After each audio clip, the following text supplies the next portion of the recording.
I'm Bishop Hannafin, the first bishop of the Diocese of Colorado Springs, and now I'm the Emeritus Bishop of Colorado Springs. I'm Bishop Michael Sheridan, Bishop of the Diocese of Colorado Springs.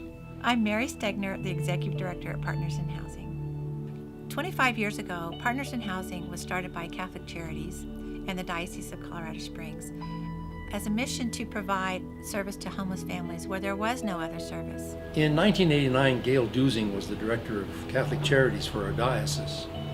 And Gail had come to me several times to inform me of the tremendous need for housing for people that were underprivileged in any way, and in particular transitional housing.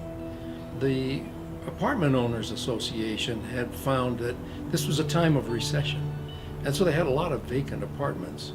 So the head of the Apartment Owners Association offered to give us 5 vacant apartments that we could begin our work with, and that's how we got started.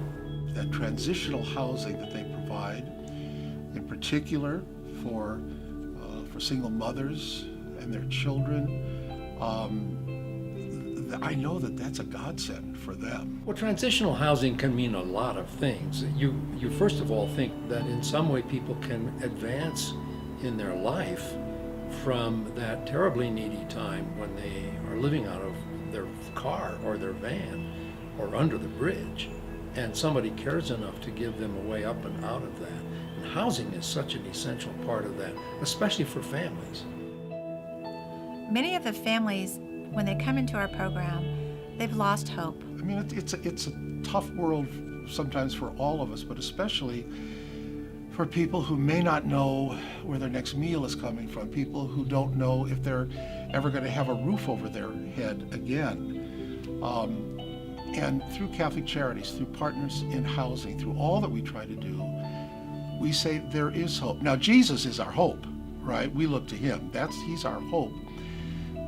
But by his grace and by his power and invitation, we're giving hope to these people, and it's not an empty hope. It's a hope that really brings them the things that they need. When you see a real need and you have an effective way to meet it, the whole community begins to believe in you. And I believe that's why Partners in Housing has grown. With the 60 housing units that Partners in Housing has, we're able to help about 140 households during a year. Over the last year, we had 1,050 applications for those 60 units. So it's really imperative that we are able to help more families and find a way to do that. The need is great in Colorado Springs. Partners in Housing, I think, is an organization that would like to see itself go out of business, but it's not in the foreseeable future, because as we know, the people that Partners in Housing help are growing in numbers. And so, thanks be to God, they're going to be around, I believe, for as long as people need them. I think that anything that the people of this community can do to support that great work is very much needed.